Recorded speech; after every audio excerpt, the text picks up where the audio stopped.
my story about going to a federal prison. I don't know how I ended up.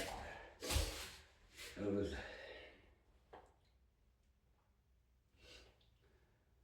anyway back at the fort.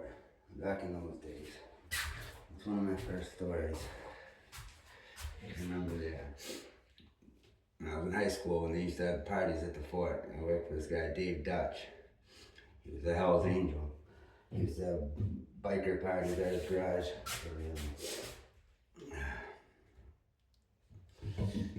Tattoo parties. I worked for him for a while. And he introduced me to Valium. I think that was the first time maybe the second time I took benzos. He came down there, he thought he was tough, started milking off to a fucking Tim Knight,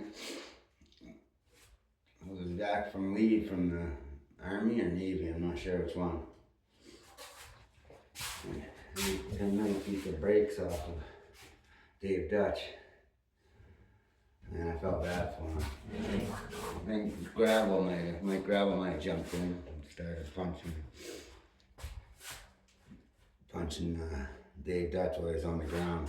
Oh yeah, he was trying to get out the door, and I remember they were winding up, kicking him right in the face. That was bad. And then Gravel. I've had out with Gravel, Mike Gravel. Remember that? Mike, if you're out there, what's up? I'm not sure if I saw him in Valley Street. I might have ran into him in one of the jails, I'm not sure. My first stop was Valley Street for a couple of weeks after running with the cops. I ran from the feds. One night,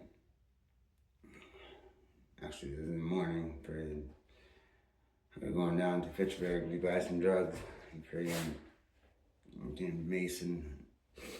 Mason cop pulled behind me.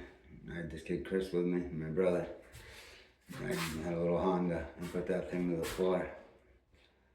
I think it was doing like 120, 125. I left the Mason cop in the dust. The kid on the front seat was throwing $100 bills at me to let him out. That was crazy. And then we made it all the way to I let him out in Townsend. We made it to Fitchburg. We bought cop stuff. Drove all the way back to New Ipswich. I parked in a couple of miles from my house over a mountain. And I hid my car there. And we were walking in my driveway. And a van drove by. And I looked a little suspicious, a white van. Or no, it was a blue minivan drove by. It was just a little weird. And then I walked in the house, and I was sitting in the kitchen. I'm watching down the corner of the field. I see that blue minivan and a white van coming behind it. Wow. So that doesn't look right. Sure enough, they come bouncing in the driveway, 100 miles an hour. And I run downstairs, and I tell Ace that they're here, the feds are here, they're coming for them. He's like, no, they're not. I'm like, yeah. I go, I had told him before that blue van looked weird, but he told me I was tripping. I was right. It was freaking. So I run downstairs. I was going to go out the bulkhead and try to run. I hear the bulkhead's covered. And I go into there's a bedroom in my basement downstairs. I pull the window out. I'm about to climb out it, and there's a cop there behind the willow tree. He's got three, and they all have whatever guns they have, three, and the house is surrounded.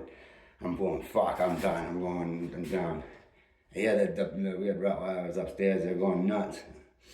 So I hide underneath the bed, and I'm lying under the bed, and I put my back up against the wall, so I'm tight as I can be, and I can almost see the their faces. They come in the room, like 5 of them, they search the room.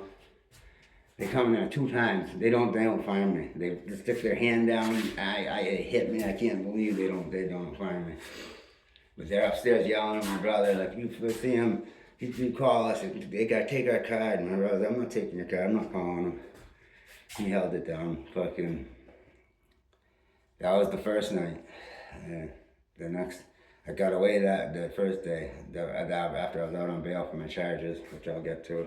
I got charged with distribution resulting in a death. I have a lot of stories.